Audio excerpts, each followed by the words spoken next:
Her sacred ground we walk upon. With every step we take, her sacred ground we walk upon. With every step we take,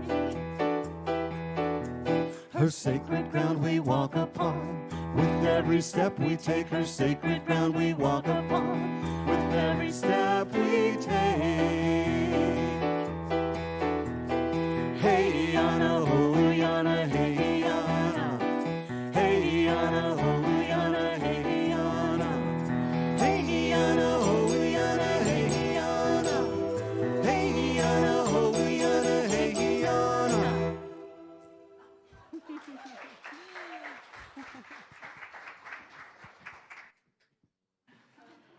That was wonderful. Thank you. Anton Fisher and Laura Berryhill. What a gift you two are. Welcome, everyone. Welcome to Centers for Spiritual Living, Rogue Valley. I'm going to back up here. I'm not sure what the mics are doing. Yeah, it might be this one. So I just want to say how amazing it is to stand up here and to look and see all of your faces. I am so incredibly grateful that we are able to meet in person again and be together as a community. We are an inclusive community. We believe in all paths to God, and everyone is welcome here, no matter where you are on your path.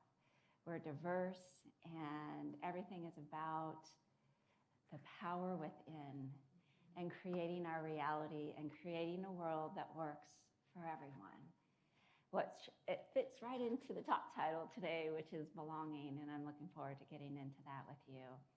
Our practitioner holding High Watch today is Laura Stewart, and she is, you can tell her she's already in the High Watch zone back there. So thank you, Laura. And then our practitioner, our pulpit practitioner is Maggie Covarrubious, and thank you, Maggie, for being here today. We have our incredible crew that sets up and gets the center prepared for everybody, so just send love and thanks to them. And I just want to say thank you to you for being here today and being a part of this community. So I'll hand it over for our next song. Thank you.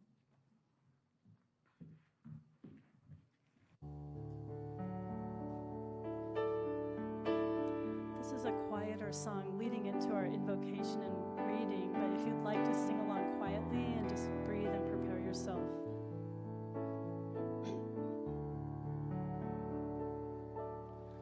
You are the face of God.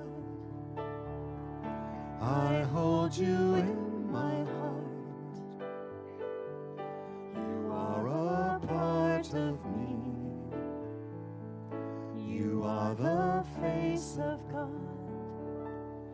You are the face of God. I hold you in my heart. You are a part of me. You are the face of God.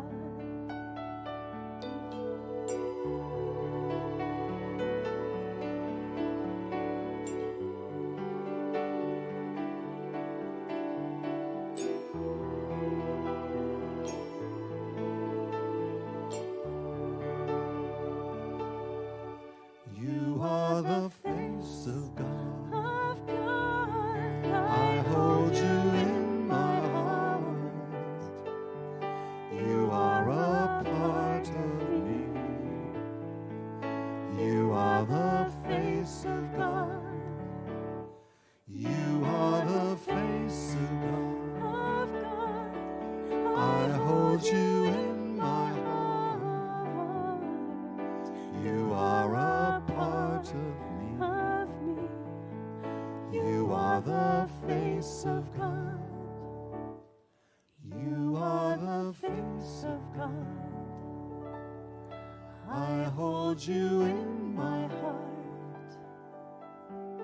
You are a part of me.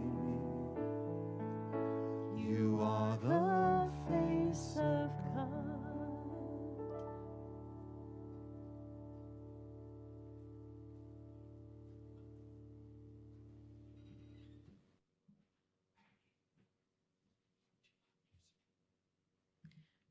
You are the face of God.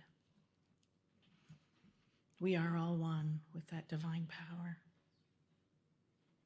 Right here, right now, I know that there is a power of love and light and life that surrounds us, that embraces us, that loves every fiber of our being deeply and completely. This power, this presence that I speak of is God. We are one with God. And I know as we begin this service that we know deeply that we're one with that power. A power that creates love and joy, heals those who need healing, brings peace in moments where we expect that it cannot happen. That power makes it happen, that power of love. And so I know everyone who attends this service, whether here in this room or watching us online, knows that power and that presence, feels it deeply in their hearts, knows that love is always around us, always here for us. I know everyone who attends this service hears exactly what they need to hear, that we are blessed, blessed deeply, loved deeply. I am so grateful that the words and the beautiful music and the inspiring talk bless us and the community around us. And I release these words knowing as I do, all is unfolding in perfection. All is unfolded in love. And I affirm these words by saying, and so it is. So, happy spring equinox. This time of year, sometimes I recall books that I was read or had read to me as a child. And it's funny how that wisdom in children's books is so amazing and kind of distilled in a way. And when Reverend Michelle told me about her talk today, I just could not help but bring the Velveteen Rabbit to read to you today. So this is a section that I really love. And the little rabbit, the Velveteen Rabbit, is worrying about being real. He's a toy. And he worries, what does that mean? The other toys seem more real. So he asks one of the other toys, a very wise skin horse. What is real? Asked the rabbit one day when they were lying side by side near the nursery fender before Nana came to tidy the room. Does it mean having things that buzz inside you and a stick-out handle? Real isn't how you are made, said the skin horse. It's a thing that happens to you. When a child loves you for a long, long time, not just to play with, but really loves you, then you become real. Does it hurt? Asked the rabbit. Sometimes, said the skin horse, for he was always truthful. When you are real, you don't mind being hurt. Does it happen all at once, like being wound up, he asked, or bit by bit? It doesn't happen all at once, said the skin horse. You become. It takes a long time. That's why it doesn't often happen to people who break easily or have sharp edges or who have to be carefully kept. Generally, by the time you are real, most of your hair has been loved off and your eyes drop out and you get loose in the joints and very shabby. But these things don't matter at all because once you are real, you can't be ugly except to people who don't understand. I suppose you are real, said the rabbit, and then he wished he had not said it, for he thought the skin horse might be sensitive, but the skin horse only smiled. The boy's uncle made me real. That was a great many years ago. But once you are real, you can't become unreal again. Knowing that everyone is real, deeply loved. And so it is.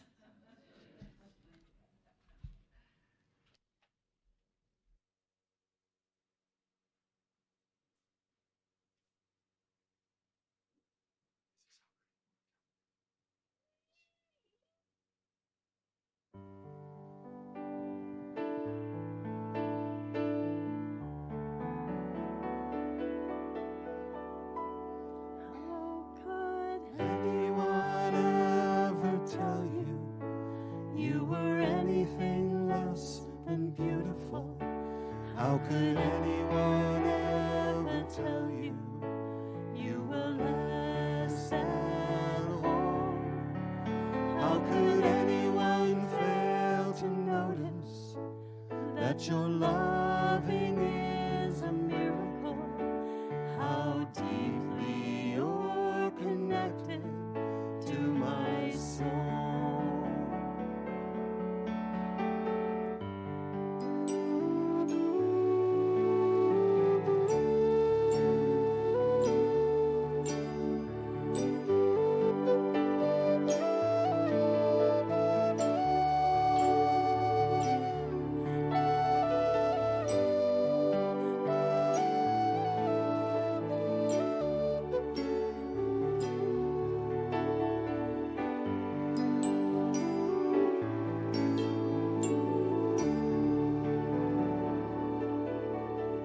How could anyone ever tell you you were anything less than beautiful? How could anyone ever tell you you were less than whole? How could anyone fail to notice that your loving is a miracle? How deeply you're connected to my soul.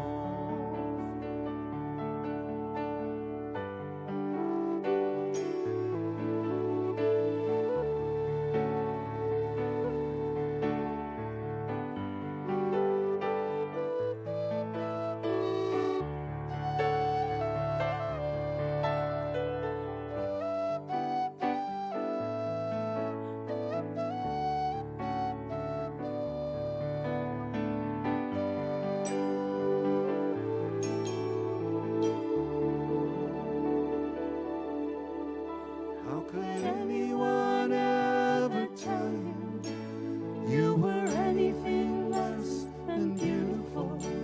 How could anyone ever tell you you were less than whole? How could anyone fail to notice that your loving is a miracle?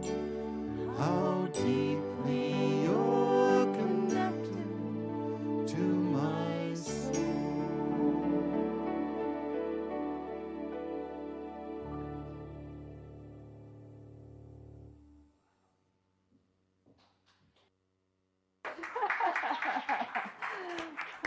Thank you.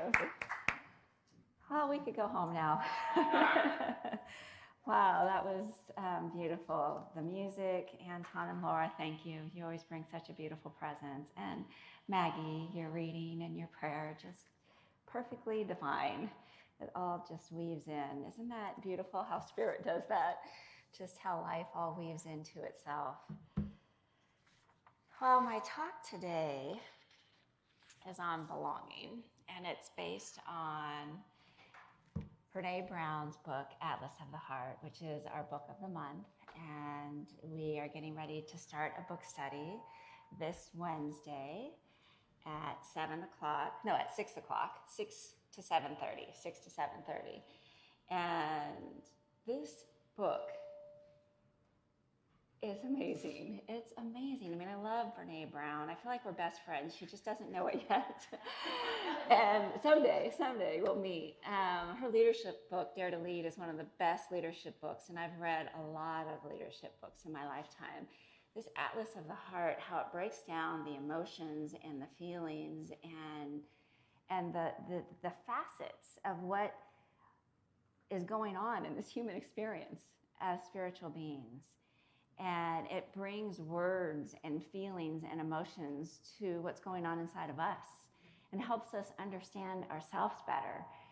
And she uses a lot of research and data, and it's Dr. Brene Brown, which I honor that in her.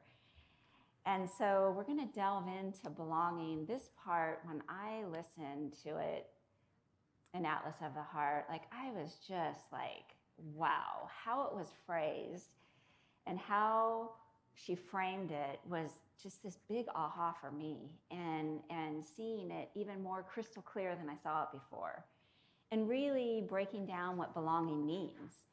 And so the sense of belonging within us and the sense of belonging in our community, our circles, our family, both, she breaks it out. And also belonging versus fitting in. And that one really got me, belonging versus fitting in. It's said so simply, but even just saying it like that is pretty powerful. And so one of the quotes from Brene that I'm going to start with, and I'm going to end with too, because it really brings this together, is true belonging is the spiritual practice of believing in and belonging to yourself so deeply that you can share your most authentic self with the world and find sacredness in both being a part of something and standing alone in the wilderness. True belonging doesn't require you to change who you are. It requires you to be who you are. I'm going to say that last part again because woo, it gets me every time I read it. It's just like, woo. True belonging doesn't require you to change who you are. It requires you to be who you are. And she goes on to say, belonging is a practice that requires us to be vulnerable, get uncomfortable, and learn how to be present with people without sacrificing who we are, showing up as our authentic selves. And love and belonging are irreducible needs for all people. In the absence of these experiences, there is always suffering. You know, as humans and spiritual beings, there is an inherent sense of us individually of having this sense of belonging, starting from when we were in the womb. I mean, when we were born in our development years, this belonging and this love and feeling like we have a place with our people, with ourselves, and with this world. So, like what Rev Kimberly talked about last week, and Atlas of the Heart, and breaking out the emotions. I think this is such a good arch, which I like to say arch. As we frame this, you know, she interviewed, and she probably used research that interviewed thousands of people, and what they came up with was 4 feelings. You know, the happy, sad, those kind of feelings. But really, there's like 87 emotions that describe what's going on with us that we could utilize to really describe, to start to break it down of what's really happening. Because if I'm just saying I'm sad or I'm happy, like what's going on underneath that sad and happy? What are the facets? What's really happening? Is it grief, or is it just I'm sad for somebody, or is it a movie that I watched? So really, she delves into that in the book, which is wonderful. And we are complicated beings with complicated feelings. And sometimes it's easy for us to express our feelings, but there's other times that it's not so easy. Can't really pinpoint it, or can't really put a word on it, or sometimes don't even know exactly what we're feeling the time that we're feeling. I always say I like to have time to process and sit with it so I can understand it a little bit better.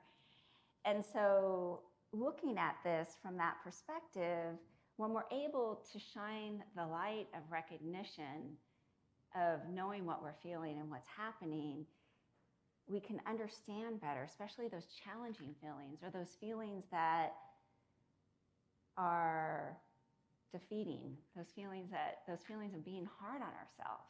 If we could look at those a little bit closer. And I think a lot of times, and I know I do this, and I bet you some of you could relate to this, is I think that I'm the complicated one. Why am I having all of these feelings? It always looks like everybody else doesn't have this, like kind of like the outside looking in sometimes, especially when I was growing up. And Brene talks about this in the book too, of seeming like a lot of people get life, and it was hard for me, like there's so many feelings going on in me that I couldn't articulate or always express, or even have a place to express it. I do much more now that I'm an adult and I'm on my spiritual path, and I'm living more of my authentic self. So, you know, really I love the weaving of what Brene Brown has to say in regards to breaking down the feelings and looking at the emotions around it, and weaving that into spiritual practices, because that's what it is. It's the same thing. It's just different language. It's just like quantum physics. We talked about revealing wholeness last time I spoke. It's, it's looking at it again from these different facets, but they all feed into each other. And I love that. I love that about spirituality. And the spring equinox and hearing about that. I mean, there's this energetic with this big, beautiful full moon happening and spring coming. It's like the rebirth, right? Everything kind of died out in the winter, and now we're seeing these beautiful blooms. And that we're feeling that energetically as well. So I want to delve into belonging versus fitting in. So belonging, this is from Brene, belonging is being somewhere where you want to be and they want you. Fitting in is being somewhere where you want to be, but they don't care one way or another. If I get to be me, I belong. If I have to be like you, I fit in. If I get to be me, I belong. If I have to be like you, I fit in. So I think it's just like this being authentic and the spiritual path. The majority of us, when we grew up, a lot of times it was about fitting in, not acting up. Sometimes we even grew up in the generations of kids being seen and not heard. And school having to be a certain way, learn a certain way, take certain tests a certain way. There was a lot of fitting inness. And if we didn't fit in, then there was something wrong. We were rebellious, or I definitely had that title in high school. We were rebellious. We were challenged. Why couldn't we just do it this way? And a lot of times it was parents, teachers, churches, groups that we belonged to, that there was this expectation that we would fit in and behave a certain way.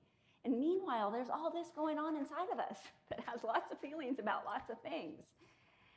And so that kind of, even the culture speaks to working to fit in and feel like if we fit in, and then that kind of rolls into being like perfect, right? Perfectionism. Like, well, if I fit in and if I fit in perfect and I do it really well, then everything's going to be okay. And that's a spiral that never really works out, because perfectionism isn't reality. It's just that this life it's perfectionism just isn't reality for us. And it's no fun. I mean, come on, life is an adventure, right? Like, we want to ride these waves and experience all this differentness. And a lot of times some of the challenges that come up in our lives, those are the biggest teachers for us. Those are the biggest teachers for us. And so as we grow up, I also think of it from the perspective as me growing up as a little one and then feeling like I had to fit into all of this, and then raising my kids and putting them in that same box because that's what everybody did. And my kids didn't fit in that box very well either. Surprise, I don't know that any kids fit that well into that box. And to the defense of a lot of us parents and teachers and mentors and friends, those boxes are kind of what we knew. It was the culture, it was what we were being taught. It was those old records playing in our head of what was supposed to be. And to break free from that is really dialing into our authentic selves and coming back to a place to feel safe, to fully express who we are. And then when we do that and we're with somebody or with some bodies, there is an energetic that just opens up. There is a realness and a heart, and there's a shift, like that present moment comes ever so present when we're fully authentic with ourselves. So I just say that all in the context of being gentle with ourselves, because as I was delving into this and I was thinking, yeah, I didn't belong. And then I was like, oh my gosh, and I did that to my kids, until I learned better, until I learned more about myself and learned more about them, and allowing them to have their own place and not have to fit into my ideals and beliefs of who they should or supposed to be, or try to save them from tripping sometimes. Sometimes we just got to trip. And so I have another quote. We have to belong to ourselves as much as we need to belong to others.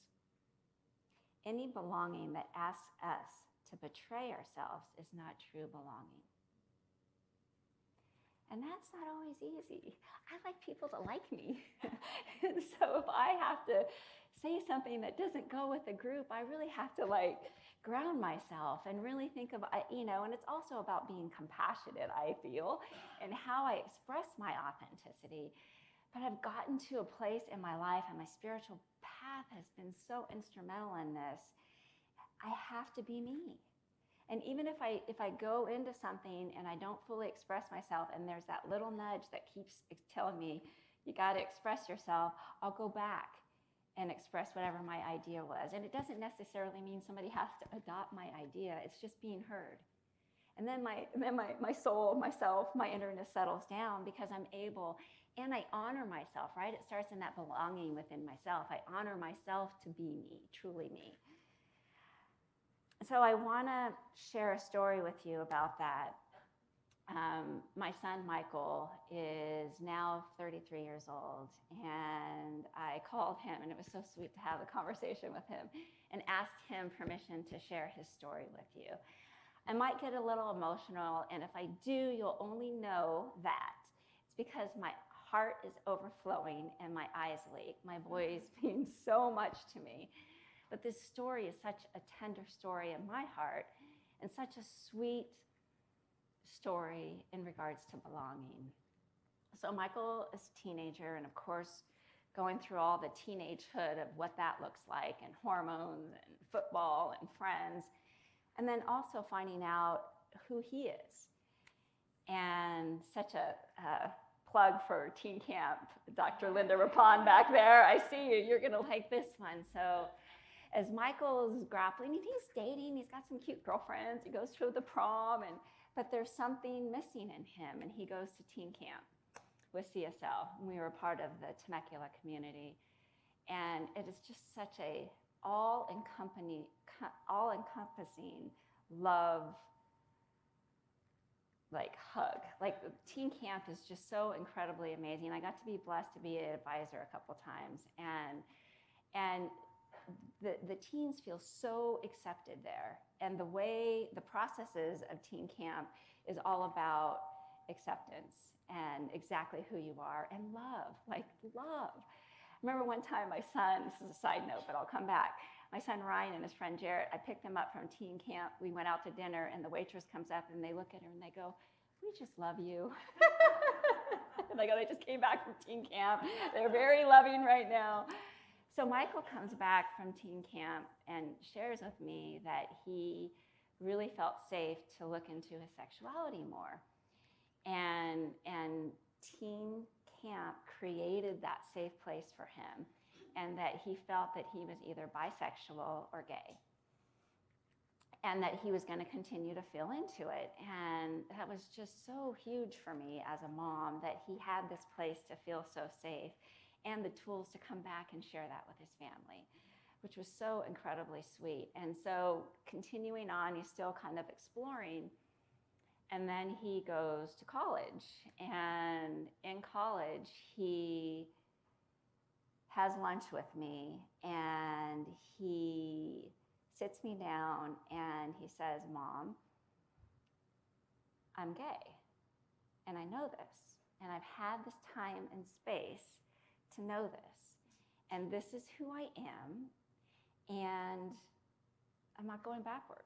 Like, I'm standing in this truth." And he was, just how he handled the whole thing, I was in awe. And as he told the entire family, there was a few that didn't fully accept it.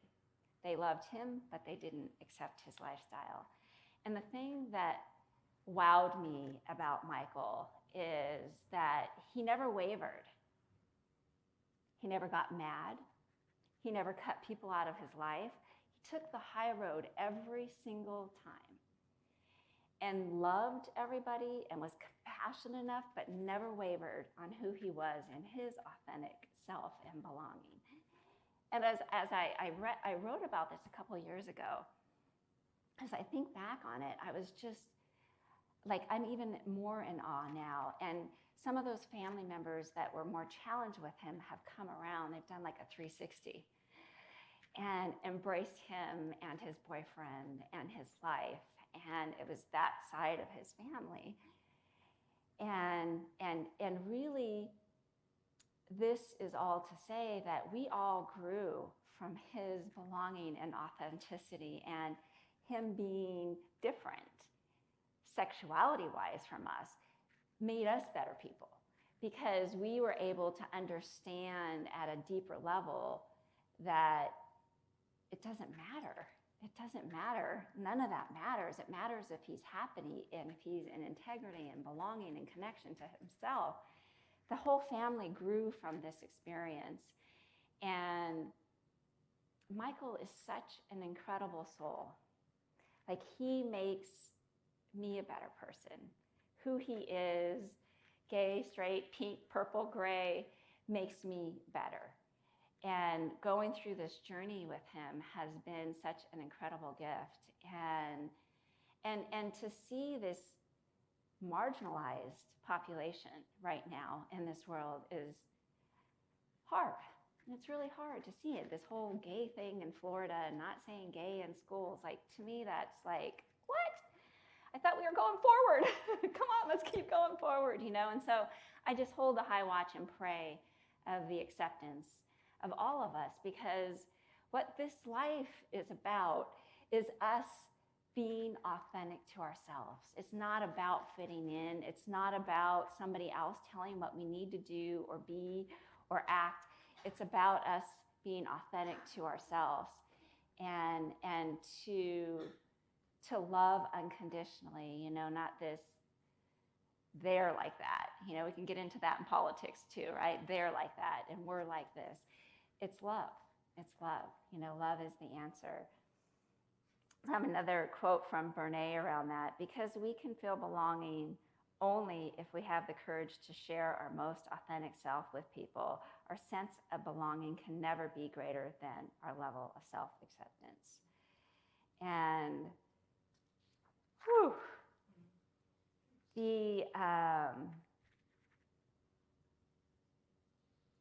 the self-acceptance is a journey. You know, sometimes we stand up here and talk and say, let go, let God. You know, really, what does that look like? That's hard. Or just love yourself. That's really hard. I think there's layers underneath all of these things. And showing up as our authentic selves, I mean, there's layers with that. You know, there's layers of being okay with just being who we are. There's layers with healing within inside of ourselves to really dial into our soul, our isness, our connection, our oneness, our beingness, and to be able to express that out into the world. And so I have a quote from John O'Donohue, which is from his book, The Anamkara.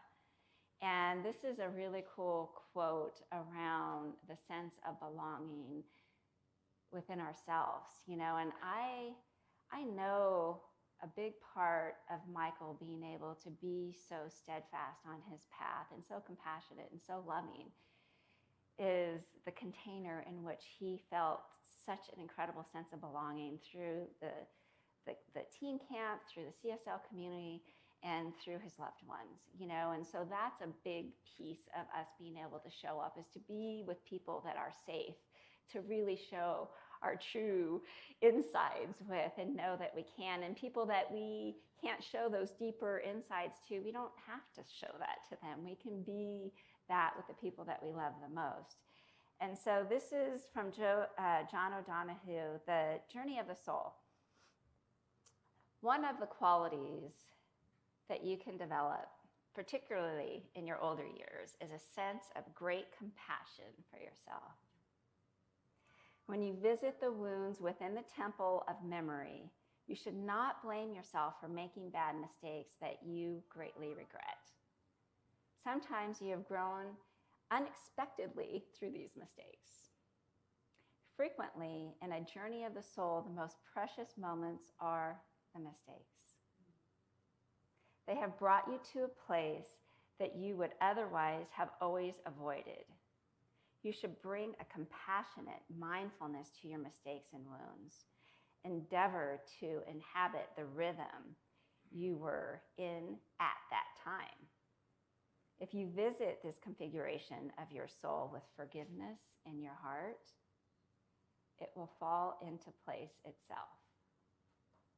When you forgive yourself, the inner wounds begin to heal. You come in out of exile of hurt into the joy of inner belonging. I just thought that that was such a beautiful quote of that inner belonging within ourselves. It starts within and then without, and that's a piece we were talking about, but the Dalai Lama quote of, this one of my favorite ones for the Taizé service that we're doing on the 25th is, it's like peace starts within, and then it's within our family, our community, our world, but everything starts within. And that's the same with belonging, is it starts within ourselves. And so I wanted to read real quick. Let me grab I didn't bring my book out here. Okay, so there is, within the Atlas of the Heart, I just recommend the book to anybody. If you're going to take the book study, yippee! We've already got 20 people signed up. We've got about, I think, 7 or 8 on Zoom and the rest in person. But even if you don't, I highly recommend this book. And she interviews middle schoolers and talks to them about the difference of fitting in and belonging. And their responses are so incredibly powerful and so right on. And this is the one that she says that really sticks with her. If I get to be me, I belong. If I have to be like you, I fit in. If we could all go around, right, and just be in that space. If I get to be me, I belong. If I have to be like you, I fit in. That one is one that's definitely going to stay with me.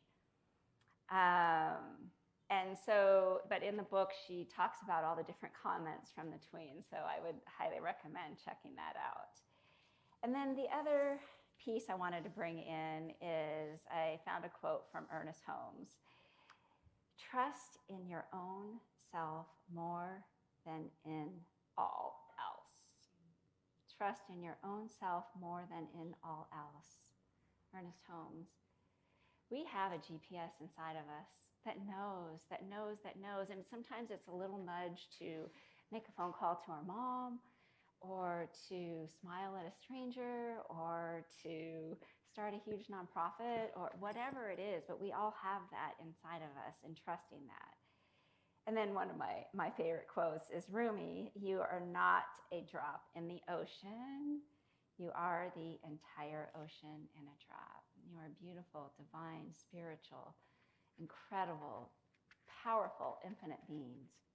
Each one of you, each one of us. And what a gift that is. What an incredible gift that is. And to go back to the quote from the beginning, true belonging is the spiritual practice of believing in and belonging to yourself so deeply that you can share your most authentic self with the world and find sacredness in both being a part of something and standing alone in the wilderness. True belonging doesn't require you to change who you are. It requires you to be who you are. And at the Boys and Girls Club, the youth development strategy that arches all the programs is Buick. And I always say it's for the kids, but it's also for the adults. It's a sense of belonging, a sense of usefulness, a sense of influence, and a sense of competence. And I think we all feel that way. And when we can express that on our terms, it just makes such a beautiful difference. And so to close, be here, be you, belong. Mm-hmm. And so it is. And so it is.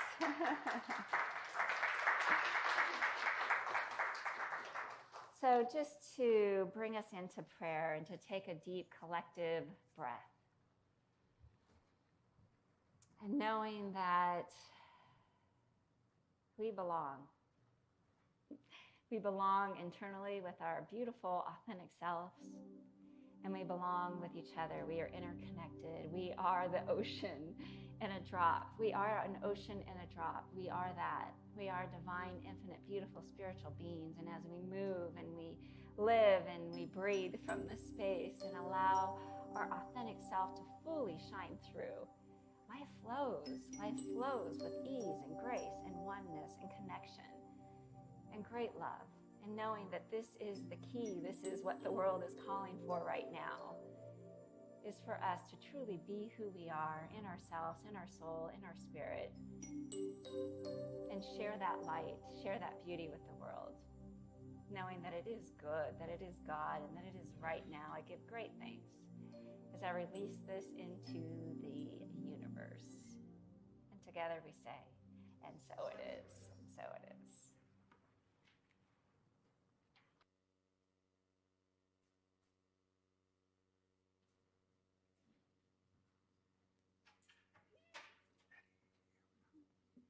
Well, as Reverend Michelle said during her talk, so serendipitous, love is the answer.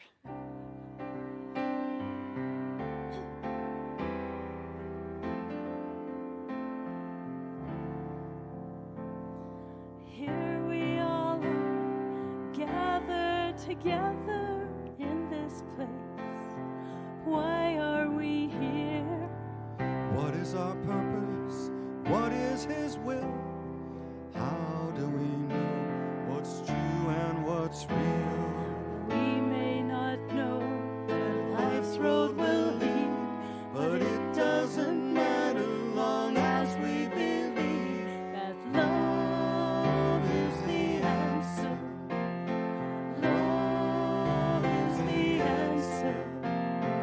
Love is the answer to whatever the question may be.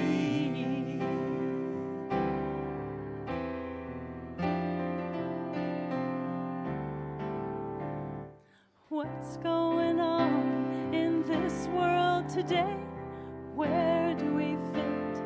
What can we do to make a difference? What can we say? Where do we go?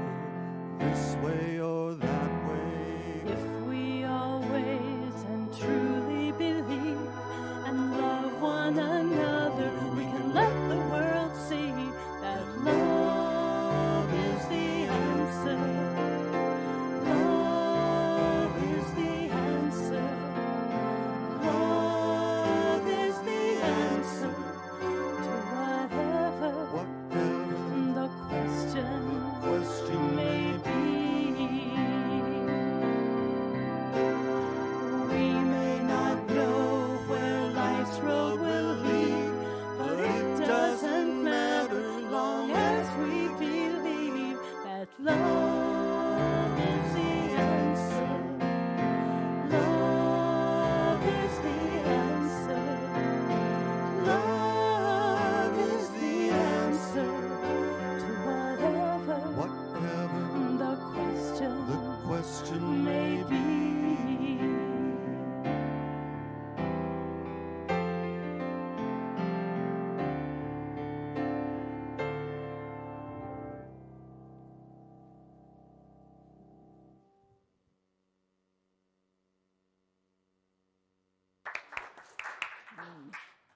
Beautiful.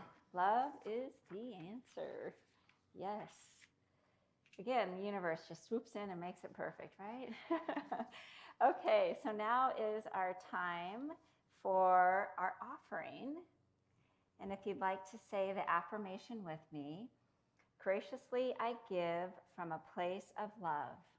Graciously I give from a place of love. Knowing that as I give, so do I richly receive. Knowing that as I give, so do I richly receive. So we have our wonderful Vivian and Pat. They'll bring the baskets out to you. And there's also a way to donate on Facebook with a donate button, or cslroguevalley.org website, or by regular mail.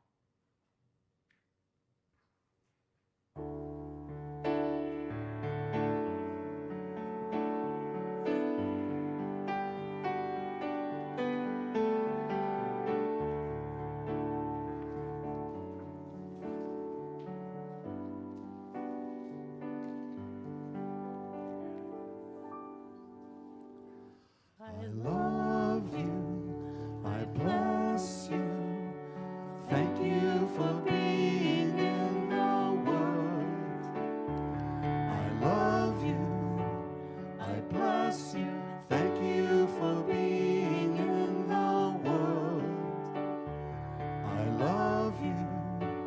I bless you. Thank you for being in the world.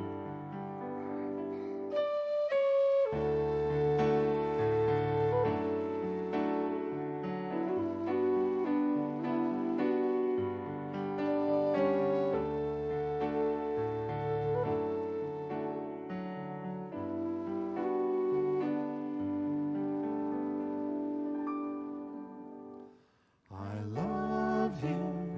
I bless you. Thank you for being in the world. I love you. I bless you. Thank you for being in the world. I love you. I bless you. Thank you for being in the world. Beautiful. Thank you. Thank you for giving, and thank you for the ongoing givers. And a big thank you to those that gave extra for the moving fund of the $1,800. We raised all of the funds, and so just sending so much love and big thank you to all of those that contributed. This community really steps up, So Unity Moment, the newsletter has all of the sacred offerings from Unity, so if you want to check out the newsletter. And then I also have a flyer for next week. Next Sunday will be a Unity service, and Gary Ebby, the spiritual speaker, talk is 6 magical words, and their special guest musician is Carla Bauer. And so she grew up as a child from South Africa. And so just wanted to share that with you. If you are not signed up for the newsletter, there's a sign up in the social area that you can sign up. And then I wanted to do another little plug for the book study. So if you're so interested, Atlas of the Heart is a 6-week book study. And it is 6 to 7:30 in person and online. There is a sign up in the social hall. And like I said, we have about 20 people, which is really exciting. It's going to be fun. And I am looking forward to facilitating with Rev Kimberly. Yay, yay. Okay. Yes, I have the flyer right here. Good bringing it up. I knew there was something else. So Friday evening, we have a sacred service, a Taizé service here. And it is from 7 to 8 p.m. It's March 25th. It'll be beautiful and sweet, and our amazing Laura and Anton will be providing the music. It is very sacred. Prayers, songs, readings, candles. Please come join us. Please come join us. We are looking forward to it. Another exciting announcement is, I'm just so excited about this. We are meeting in the social hall after service. When is the last time that we've done that? So a big shout out to Laura and Greg, who set everything up and made the coffee and brought cookies and prepared the sanctuary, the social hall. And then the second part of that is our practitioners will be doing prayer after service. So I'd like to invite up all of our practitioners up front so everybody can see your beautiful faces as we move to close. So our practitioners and our ministers, if they would like to come up too, that would be fabulous. Just shows this beautiful consciousness here at CSL RV, and we are so honored to have this beautiful practitioner corps. So if there's something on your heart and you would like prayer, then please meet with one of our practitioners. After service, if you could please move into the social hall, we'll use the sanctuary for prayer space. So when service ends, please move in and have some cookies and coffee and social time with everybody. Thank you for being here. Such a blessing to see all of your faces. And we'll move into our closing song with Laura and Anton.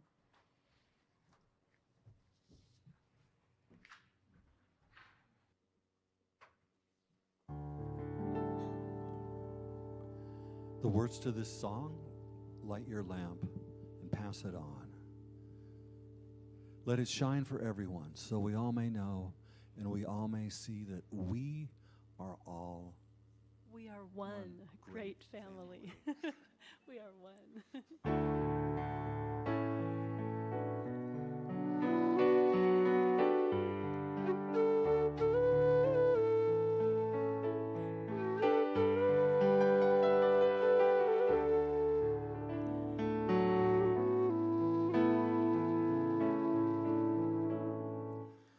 light your lamp and pass it on.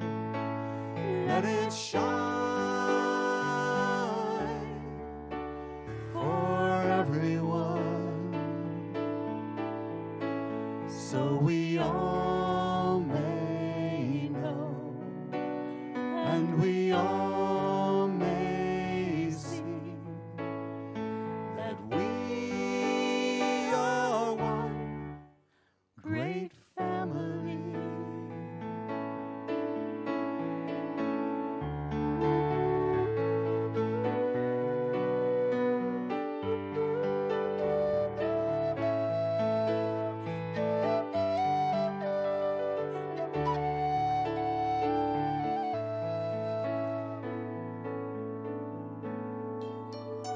Light your lamp and pass it on. Let it shine for everyone, so we all may know and we all may see that we are one great family.